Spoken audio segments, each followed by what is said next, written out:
A mí lo que más me atrae, ¿no?, de la tecnología un poco es no la tecnología por sí, sino pues un poco el fin, ¿no?, de la tecnología. O sea, para mí lo que me motiva es pensar que lo que estamos haciendo pues tiene una aplicación, ¿no? ¿Para qué?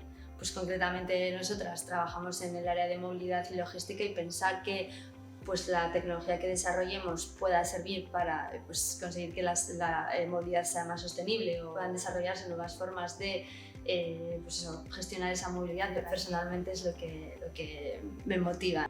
Pues yo en mi caso, desde pequeña, me gustaba todo lo que tenía que ver con la electrónica. Todo dispositivo electrónico que se me estropeaba lo abría para ver cómo funcionaba. Entonces yo creo que eso derivó a los estudios que hice y luego un poco las posibilidades que te da la investigación, como desarrollarte profesionalmente a nivel tecnológico. Entonces todo apunta a que me gusta el trabajo y sobre todo curiosidad y aprendizaje.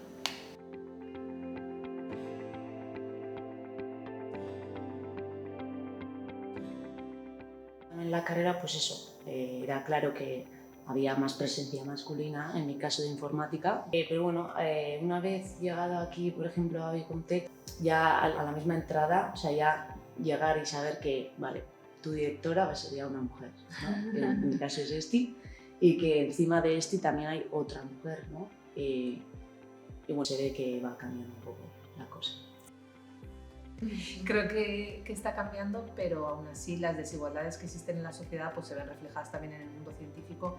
Y bueno, yo creo que en nuestro tema, más relacionado pues, con la tecnología y la informática, pues yo creo que se ve también, pues, esa desigualdad se ve sí, en nuestro día.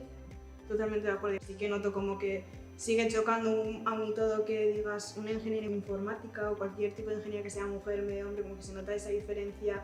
Esos temas de es que no te pega, es que qué raro y es como... Sí, como si fueses menos válida por ser mujer. Exacto.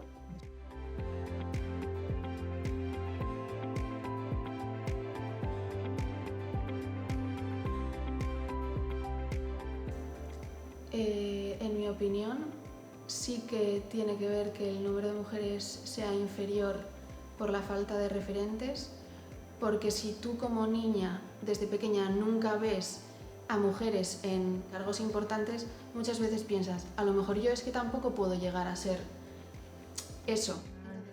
Pues bueno, lo que dices, cuando éramos pequeños pues no estaban tan visibilizadas, ¿no? Esos referentes que sí que los había, sí, pero no se les daba la visibilidad que merecían.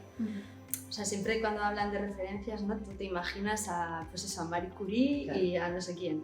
Pero para mí los verdaderos referentes de los chavales que están en ese proceso de decisión, ¿no?, para mí son sus profesores. Ellos y ellas, ¿no?, tienen que ser esos referentes, yo pienso. O sea, me parece, pues eso, una figura muy clave.